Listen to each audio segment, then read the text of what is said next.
رب العالمین بسم اللہ الرحمن الرحیم ویسر لی امری۔ السلام علیکم ورحمۃ اللہ وبرکاتہ۔ ایک بار پھر سے میں آپ کے ساتھ آپ کی میزبان شائستہ سعید۔ آج میں جس موضوع پر آپ سے بات کروں گی وہ ہے کہ ہمیں ایک امت مسلمہ بن کے جینا ہے، ہمیں فرقوں میں نہیں تقسیم ہونا ہے، ہمیں فرقے بنانے والوں سے ان سے بچنا ہے، کیونکہ ہمیں اللہ نے حکم دیا ہے۔ اور جو بھی میں بات کروں گی، وہ جو بھی میری ویڈیو میں بات ہوتی ہے وہ کلام پاک کی روشنی میں اور اسی کے اللہ باری تعالیٰ کے حکم کے اکارڈنگ میں بات کرنا پسند کرتی ہوں، کیونکہ ہمیں جو کچھ بھی روشنی ملتی ہے یا جو کچھ بھی ہماری تعلیم اور حکمت جو ہے کام ہے وہ سب اس میں موجود ہیں، اور اسی کی روشنی میں بات کرنے سے ہماری ساری الجھنوں کی بھی اور جو پریشانیاں ہیں اس کا بھی ازالہ ہوتا ہے۔ تو آج میں آپ سے بات کروں گی کہ ہم سب کو ایک ہو کر ایک امت مسلمہ بن کے جینا ہے، ہم کو فرقوں میں نہیں بٹنا، جیسے کہ اللہ پاک کلام پاک میں بہت جگہ اس بات کو ایمفسائز کرتا ہے اور سمجھایا ہے۔ ایسے ہی سورہ 3 میں اور آیت نمبر 105 ہے، اس میں وہ فرماتا ہے وَلَا تَكُونُوا كَالَّذِينَ تَفَرَّقُوا وَاخْتَلَفُوا مِن بَعْدِ مَا جَاءَهُمُ الْبَيِّنَاتُ، اور ان لوگوں کی طرح نہ ہو جانا جو فرقوں میں بٹ گئے اور انہوں نے اختلاف پیدا کر لیے کہ اس کے بعد ان کے پاس واضح تعلیم آ چکی تھی۔ یعنی ان قوموں کی طرح یا ان لوگوں کی طرح نہ ہو جانا جنہوں نے اپنے آپ کو فرقوں میں بانٹ لیا۔ تمہیں ایک امت بن کے رہنا ہے، اور اگر نہیں رہو گے اور اللہ کا کہنا نہیں مانو گے تو وہیں پر ہے، اس بات کو اللہ پاک پورا کرتا ہے وَأُولَٰئِكَ لَهُمْ عَذَابٌ عَظِيمٌ، اور انہی لوگوں کے لیے بہت بڑا عذاب ہے۔ یعنی اگر ہم نہیں مانیں گے اور ہم فرقوں میں بٹیں گے کہ کوئی بریلوی بن رہا ہے، کوئی دیوبندی بن رہا ہے، کوئی کچھ بن رہا ہے، کوئی کچھ بن رہا ہے، اگر ہم فرقوں میں بٹیں گے تو یہ سمجھ لیجئے کہ ہم عذاب کے مستحق ہوں گے، جو سورہ عمران میں واضح طور پر 105 آیت پہ آپ جا کے دیکھ سکتے ہیں، اللہ کا واضح حکم ہے۔ اور اس طرح سے اگر ہم نے وہیں پر حکم عدولی کر لی کہ ہم نے اپنے آپ کو چھوٹے چھوٹے گروپس میں بانٹ لیا، چھوٹی چھوٹی جماعتوں میں بانٹ لیا، تو پھر ہم مشکل میں آ جائیں گے اور اللہ کی سزا کے مستحق ہوں گے، کیونکہ اللہ پاک یہ کہتا ہے کہ ہمیں چھوٹی چھوٹی جماعتیں بنانا چاہیے اور سب کو ایک کرنے کی کوشش کرنا چاہیے۔ جو ہدایت سے محروم ہو گئے یا جنہیں ہدایت ہی نہیں ملی تو ان کو ہدایت پہ لانا چاہیے، ان کی رہنمائی کرنا چاہیے، یہ کام تو کرنا چاہیے، لیکن اپنے آپ کو نام دے کر الگ الگ فرقوں میں تقسیم نہیں کرنا چاہیے۔ اس سے ہم شیطان کے کام بڑے آسان کر دیتے ہیں۔ جس طرح سے ہر ایک نے بچپن میں کہانی اپنے بڑوں سے، بزرگوں سے یا ٹیچر سے سنی ہوگی کہ ایک کسان تھا، تو جب اس کے 4 بیٹے تھے اور جب اس کو موت کا وقت پہنچا تو اس نے اپنے بیٹوں کو نصیحت کے لیے کہا کہ بیٹو جاؤ تم لوگ ایک ایک لکڑی لے کر آؤ، اور چاروں بیٹے لکڑی لے کر اس کے پاس پہنچ گئے۔ تو اس نے ان بچوں سے کہا کہ اب اس لکڑی کو توڑ دو۔ ہر بچے نے بڑی آسانی سے لکڑی توڑ دی۔ پھر اس نے کہا جاؤ پھر جا کر لکڑی لے کر آؤ، پھر چاروں گئے، پھر چاروں لکڑی لے کر آئے۔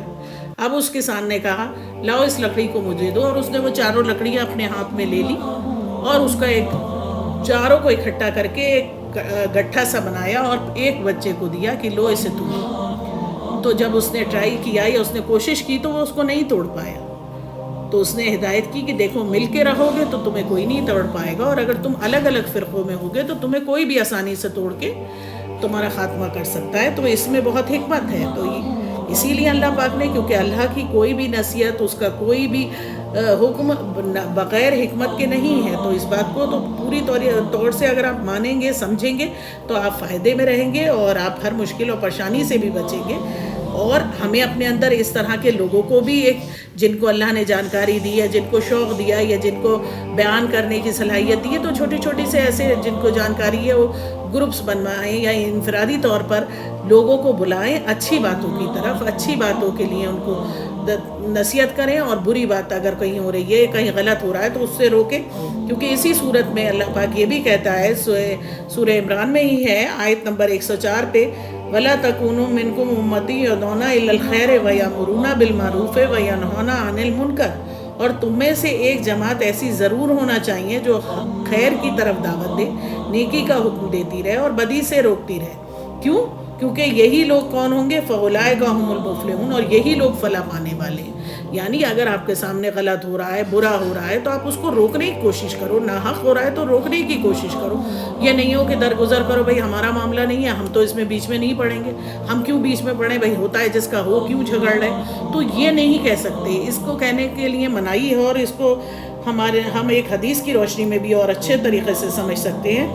یہ حدیث ہے حضرت ابو ہریرہ رضی اللہ تعالیٰ عنہ سے روایت ہے کہ رسول اللہ صلی اللہ علیہ وسلم نے فرمایا، تم میں سے کوئی بھی یا تم میں سے جو کوئی شخص کسی منکر کو دیکھے، اس کا فرض ہے کہ اسے زور بازو سے روک دے.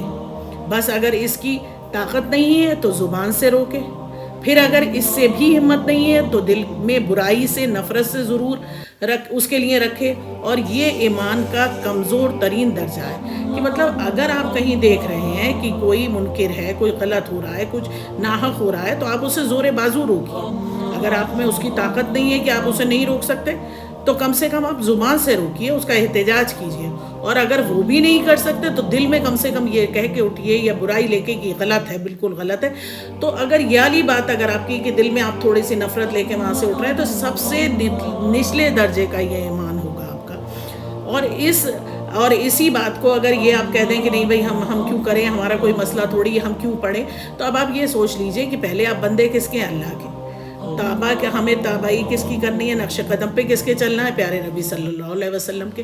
تو اب اگر ہم دونوں کو فراموش کر دیں، نہ تو ہم اللہ پاک کی محبت رکھیں، نہ اس کی بات سنیں، اور نہ اپنے نبی کا اتباع کریں، تو پھر مومن کس بات سے ہوگا؟ صرف گوشت کھانے سے، صرف نماز پڑھنے سے، یا مسلمان کے گھر پیدا ہونے سے؟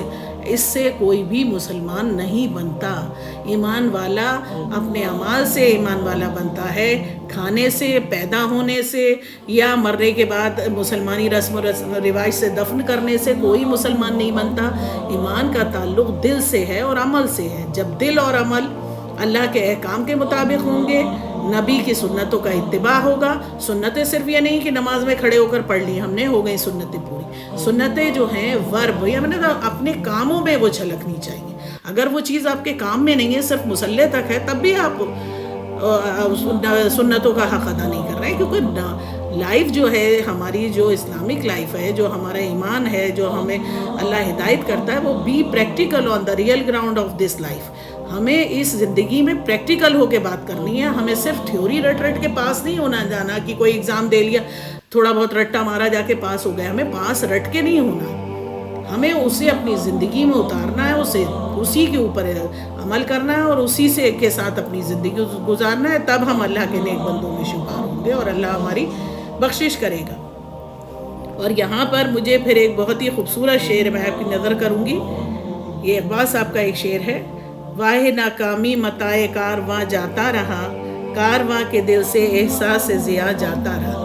مطلب اگر ہمارے دل میں برائی کو برائی سمجھنے کی اور برائی کا مقابلہ کرنے کی، یا ناحق کو کہنے کی یہ ناحق ہو رہا ہے، یہ ہمت ہے، تب ہم اللہ کے نیک بندے ہیں. اور اگر ہم میں یہ ہمت نہیں ہے اور یہ ہمت بالکل ختم ہو چکی ہے، تو پھر ایک بار پھر سے آپ اپنا تزکیہ کریے، کیونکہ ابھی ہم لوگ زندہ ہیں، اللہ نے ہمیں موقع دیا ہے. آپ اپنی اصلاح کر سکتے ہیں، آپ اپنی اللہ کی ہدایت حاصل کر سکتے ہیں، اس سے توبہ مانگ سکتے ہیں، کیونکہ ابھی ہمارے پاس وقت ہے.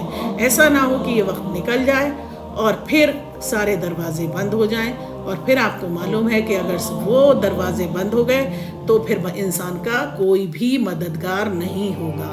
اس لیے بہتر ہے کہ وقت رہتے ہر انسان اپنی اصلاح کر لے. آج کے لیے میں آپ سے اس موضوع کے بعد اب اجازت چاہوں گی. انشاءاللہ نیکسٹ ویڈیو میں پھر ایک نئے موضوع کے ساتھ آپ سے ملاقات ہوگی انشاءاللہ. تب تک کے لیے اللہ حافظ.